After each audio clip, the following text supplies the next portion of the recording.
Thank you, Alvis. Your top stories this hour. Motlanthe says tender processes are a serious issue and Chinese quake death toll increases. Good morning, I'm Carmen Reddy.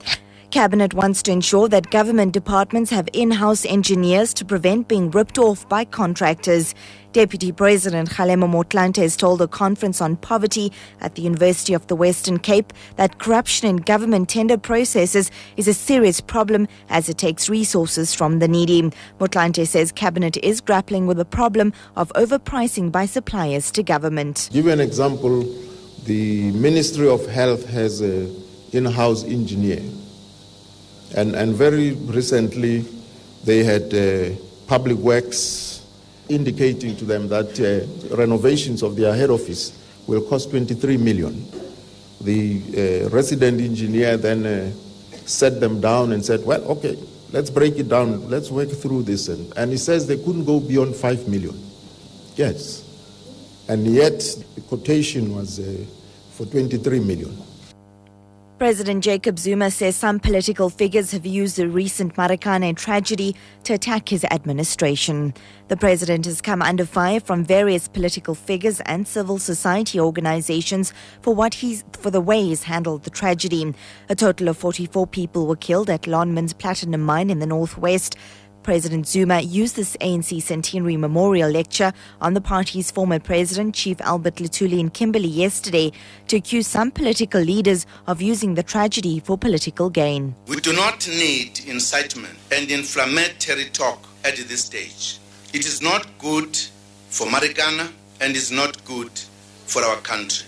In the memory of Nkosi Luthuli, who taught us to work for peace and will not allow ourselves to be diverted from our mission of building this beautiful country by people who have ulterior motives in the situation. After yesterday's announcement on fracking, Greenpeace has added its voice in the list of global environmental organizations to criticize government's decision to lift a moratorium on shale gas mining in the Karoo.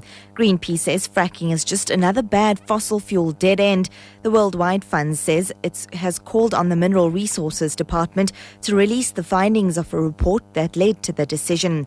WWF's Salim Fakir says they also think government should have more public consultation before it made the decision. Without the report being released, we don't know on what basis the decision has been made. We are still of the view that fracking is going to be one of the most intrusive form of extraction of gas in South Africa, and that if we don't put in the proper safeguards, there would be very big consequences for people in the Karoo and the environment in the Karoo. Police are investigating the cause of an accident in which 4 people were killed on the R26 near Ladybrand in the Free State. The accident involved 2 bakkies. 3 people were in one and another person in the other when they crashed. ER24's Derek Banks. All occupants were trapped inside the vehicles. Paramedics assessed the patients and found that all 4 patients had sustained very traumatic and fatal injuries and were declared deceased on scene. ER24 paramedics arrived on scene and found the 2 vehicles in the road with extensive damage to both vehicles. Sudanese government forces have clashed with rebels in the western region of Darfur. The army says it killed 32 rebels during an attack by insurgents on a mountain village. But the rebel group, the Justice and Equality Movement, says it's killed dozens of soldiers who's attacked the village. The government also says its forces have killed more than 100 rebels in 2 days of fighting in areas near the border with South Sudan. And the Chinese government says the number of people killed in earthquakes in the southwest of the country has now risen to more than 80. Hundreds more have been injured after tremors struck the mountainous region along the borders of Yunnan and Guizhou provinces.